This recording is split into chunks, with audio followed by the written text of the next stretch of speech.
जब कोई इंसान अपने लक्ष्य में नाकामयाब होता है तो आसपास के लोग कहते हैं कि तुम्हें अपनी अंतरात्मा की आवाज सुननी चाहिए थी, तुमने गलत राह पकड़ ली। अगर तुम अपनी अंतरात्मा की आवाज सुनते तो तुम अपने रास्ते से कभी नहीं भटकते। और ये बात हम में से लगभग हर एक इंसान ने अपने जीवन में एक ना एक बार तो जरूर सुनी होगी। और ये सुनने के बाद हमारे मन में यही ख्याल आया होगा कि मैंने तो अपनी अंतरात्मा की आवाज सुन के ही ये काम किया था, फिर मैं इसमें नाकामयाब कैसे हो सकता हूँ। और अगर ये लोग सही कह रहे हैं कि मैं अपनी अंतरात्मा की आवाज नहीं सुन पाया, तो अंतरात्मा की आवाज होती क्या है? अंदर की आवाज कैसे सुने? कैसे पता करें कि जो आवाज हमारे अंदर से उठ रही है वो हमारी अंतरात्मा की ही है? तो आज की जो कहानी मैं आपको सुनाने वाला हूं उसमें आपको एक ऐसी विधि पता चलेगी जिससे आप अपनी अंतरात्मा की आवाज सुनकर अपने अच्छे जीवन के लिए अपनी अंतरात्मा से निर्णय ले सकते हैं। इससे पहले कि आप इस कहानी में खो जाएं, इस चैनल को सब्सक्राइब जरूर कर लें। तो चलिए कहानी शुरू करते हैं। एक बार की बात है, तथागत गौतम बुद्ध अपने कुछ शिष्यों के साथ किसी गांव से भिक्षाटन करके लौट रहे थे। शाम का वक्त हो चुका था, पक्षी अपने घोंसलों की तरफ उड़ान भरने लगे थे। बुद्ध और उनके शिष्य चलित ध्यान करते हुए चले जा रहे थे कि तभी बुद्ध को किसी के रोने की आवाज सुनाई दी। वो आवाज झाड़ियों के सन्नाटे को चीरती हुई आ रही थी। बुद्ध ने तुरंत अपने शिष्यों को रुकने के लिए इशारा किया और खुद उस झाड़ी की तरफ बढ़ना शुरू कर दिया। उनके शिष्य उन्हें देखकर चिंतित हो रहे थे, लेकिन बुद्ध ने उस झाड़ी की तरफ बढ़ना जारी रखा। तभी झाड़ियों के पीछे बुद्ध ने एक आदमी को खड़े हुए देखा। उसके सामने एक बहुत गहरी खाई थी और वो बुरी तरह से रो रहा था। वो अपना कदम उस खाई की तरफ आगे बढ़ाने ही वाला था कि तभी बुद्ध ने उन्हें पीछे से पुकारा। बुद्ध ने कहा कि नौजवान, लगता है तुम आत्महत्या करने के इरादे से यहाँ पर आए हो, लेकिन तुम आत्महत्या करने से पहले मेरे इन शिष्यों पर एक उपकार कर सकते हो। मरते मरते एक अच्छा काम तो कर ही जाओ। वो आदमी बुद्ध के शांत चेहरे को देखकर पूछता है कि मैं भला उनका क्या उपकार कर सकता हूँ। ये सुनकर बुद्ध ने कहा कि तुम अपनी आत्महत्या करने के पीछे का कारण इन्हें बता दो, ताकि ये भविष्य में वो गलती कभी ना करें जो तुम कर रहे हो। ये बात चोट करने वाली थी। कुछ देर के लिए वहां पर सन्नाटा छाया रहा और उसके बाद उस आदमी ने अपना कदम पीछे हटा लिया और उसने कहना शुरू किया। उसने कहा कि आज से 10 साल पहले मैं एक किसान हुआ करता था, खेती बाड़ी करता था और अपना घर चलाता था। उस वक्त मेरे पास धन कम होता था, लेकिन फिर भी मेरे परिवार का गुजारा आराम से चल जाता था। लेकिन मेरी पत्नी अक्सर मुझे ताने देते हुए कहती थी कि हमारे बच्चे बड़े हो रहे हैं, क्या इनके लिए तुम धन नहीं कमाओगे? जब तक हम दोनों जी रहे थे तब तक हमें कोई चिंता नहीं थी, हमारा काम इस खेती बाड़ी में चल जाता था। लेकिन अब जैसे जैसे ये बच्चे बड़े होंगे, इनकी पढ़ाई लिखाई का खर्चा हम कहाँ से उठाएंगे? तुम पैसे कमाने की कोई और व्यवस्था ढूंढो। इस तरह के ताने रोज सुन सुनकर मैं परेशान हो गया था। मैं कोई तरीका चाहता था, कोई रास्ता चाहता था जिससे मैं धन कमा सकूं। और फिर एक दिन मेरे अंदर से आवाज आई, तुम्हारे अंदर व्यापार करने का अद्भुत कौशल है। और ये ख्याल जब मेरे दिमाग में आया तो मैंने अपनी सारी जमीन बेचकर व्यापार शुरू करने का इरादा बनाया। मुझे पक्का यकीन था कि मैं व्यापार में जरूर कामयाब हो जाऊंगा, क्योंकि वो आवाज मेरे अंतर्मन से उठी थी, मेरी अंतरात्मा से निकली थी। इसीलिए जब सारी जमीन बेचकर भी व्यापार चालू करने के लिए धन नहीं जुटा पाया तो मैंने अपने रिश्तेदारों, अपने मित्रों से कर्जा लेना शुरू कर दिया और इस तरह मैंने अपने व्यापार की शुरुआत की। लेकिन पता नहीं मेरे व्यापार को किसकी नजर लग गई। शुरुआत में अपने व्यापार को जमाने के लिए मैंने लोगों को उधार सामान देना शुरू कर दिया, लेकिन जितना ही मैं उधार देता रहा उतना ही मेरा धन फंसता रहा और आखिर में उधार इतना ज्यादा हो गया कि मेरे पास उधार देने की क्षमता ही नहीं बची।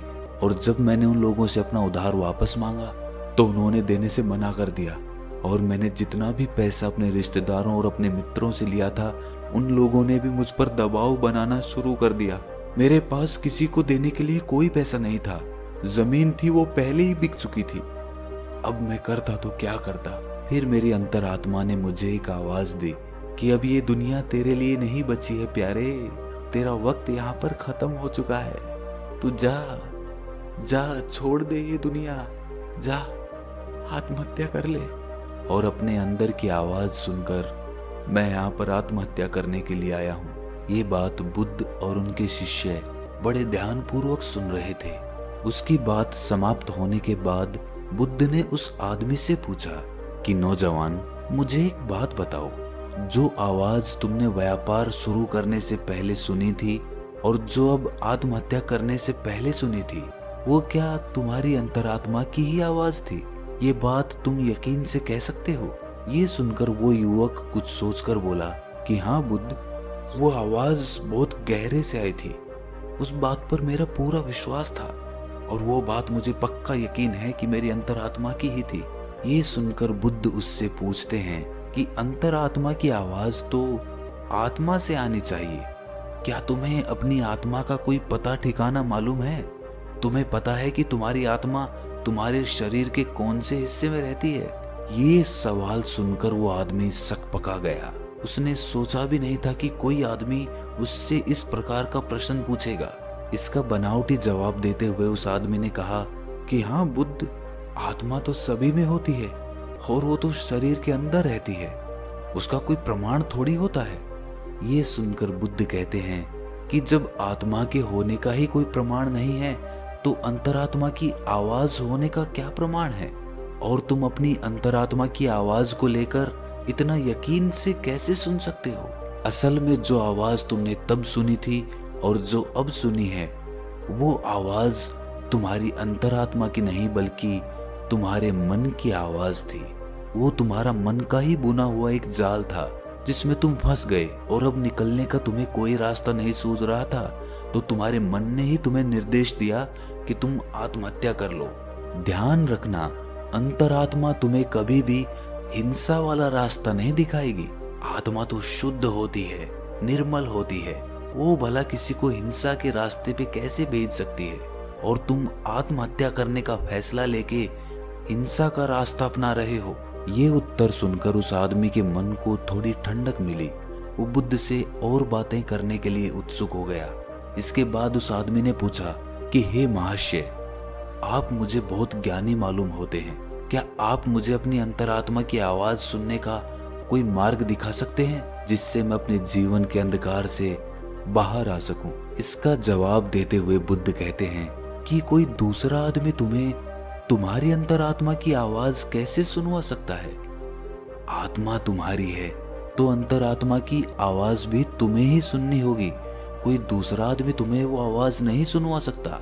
अगर वो सुनवाएगा तो वो झूठ होगा, वो भ्रम होगा। अगर तुम सचमुच अपनी अंतरात्मा की आवाज सुनना चाहते हो तो तुम्हें सचेत होना पड़ेगा, तुम्हें जागना पड़ेगा, तुम्हें होश से भरना होगा। अभी तक तुमने सोए सोए ही अपना जीवन बिताया है, लेकिन अपनी अंतरात्मा की आवाज सुनने के लिए तुम्हें जागना होगा। अभी तो तुम्हें इन पक्षियों की चहचहाहट भी नहीं सुनाई देती, किसी के हाथ का स्पर्श भी तुम्हें महसूस नहीं होता। अभी तुम संवेदना के स्तर पर भी बहुत नीचे हो। सबसे पहले तुम्हें अपनी संवेदनशीलता बढ़ानी होगी, तुम्हें होश से भरना होगा और इसके लिए तुम्हें वर्तमान में जीना होगा।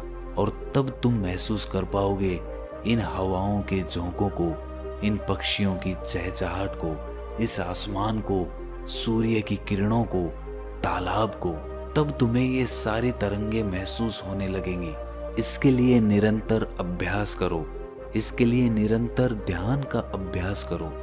ध्यान का अभ्यास करने से मन निर्मल बनता है, मन शांत बनता है, और मन जितना ही शांत होगा उतना ही संवेदनशील भी होगा। ये कहकर बुद्ध एक पत्थर उठाते हैं और पास के ही एक तालाब में फेंक देते हैं। पत्थर फेंकने के बाद बुद्ध उस आदमी से पूछते हैं कि अभी तुमने तालाब में क्या हलचल देखी? ये सुनकर वो आदमी कहता है कि मैंने देखा कि एक पत्थर तालाब में जाकर गिरा और उसमें डूब गया। ये सुनकर बुद्ध कहते हैं कि ये सारी चीजें तुमने ऊपर ऊपर से देखी हैं, पानी के नीचे क्या हो रहा है ये तुम्हें अभी नहीं मालूम। और जब तक इस पानी के ऊपर की काई नहीं हटेगी, जब तक तुम्हें मालूम भी नहीं होगा कि पानी के नीचे क्या चल रहा है। उसी प्रकार हमारे मन पे जो विचारों का जाल है, हमारे मस्तिष्क को जिन विचारों ने ढक रखा है, वो विचार हमें गहरे में कभी उतरने ही नहीं देते। और जब एक बार विचारों की काई हमारे दिमाग से हटेगी तो नीचे पानी आएगा, और जब वो पानी भी स्पष्ट हो जाएगा तो हमारा मन भी निर्मल हो जाएगा और हम बहुत करुणा से भर जाएंगे, बहुत संवेदनशीलता से भर जाएंगे।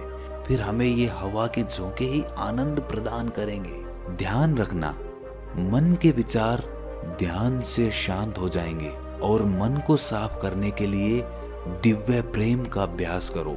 जब दिव्य प्रेम तुम्हारे अंदर पनपने लगता है तो तुम्हारा जीवन ही अपने आप में ध्यान बन जाता है। ये सुनकर वो आदमी पूछता है कि हे बुद्ध, ये दिव्य प्रेम क्या होता है?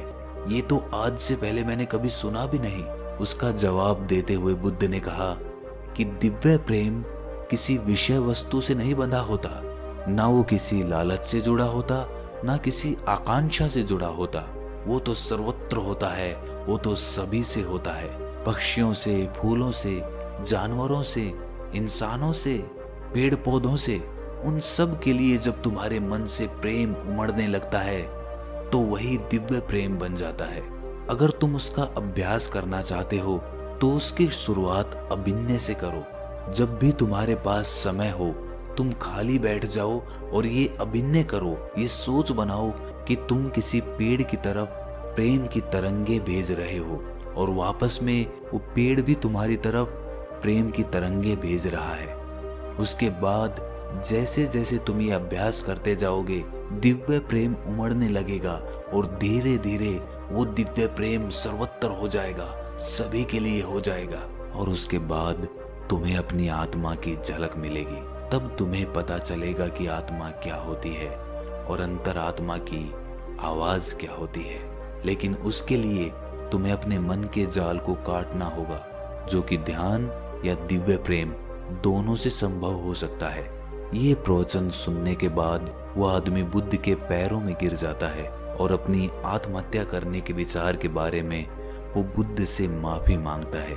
दोस्तों, अगली वीडियो हम 2 दिन के बाद डालेंगे, लेकिन उससे पहले मैं आपसे एक विनती करना चाहता हूँ। आप हमारे प्रवचन सुनकर ज्ञान ग्रहण करते हैं, लेकिन ज्ञान तब तक असली ज्ञान नहीं होता जब तक वो अनुभव के स्तर पर न उतर जाए। आज की कहानी में हमने दिव्य प्रेम के बारे में जाना और ये भी जाना कि दिव्य प्रेम का अभ्यास कैसे किया जाता है। मैं चाहता हूँ कि जब तक हम अपनी अगली वीडियो डालें तब तक आप दिव्य प्रेम का अभ्यास करें, जैसा कि इस कहानी में बताया गया है। उसके बाद कमेंट्स में आप अपने अनुभव शेयर कीजिए और आपके जो भी सवाल होंगे, जो भी समस्या होंगी, उन कमेंट्स में से एक कमेंट को ढूंढकर मैं उसका जवाब अपनी अगली वीडियो में दूंगा। तो दिव्य प्रेम का अभ्यास करिए और कमेंट्स में बताएं कि आपका अनुभव कैसा रहा। तो दोस्तों, कैसी लगी आपको ये कहानी कमेंट सेक्शन में जरूर बताना, और अच्छी लगी तो इस चैनल को सब्सक्राइब जरूर कर लेना। तो मिलते हैं अगली कहानी में, तब तक के लिए अपना ख्याल रखें।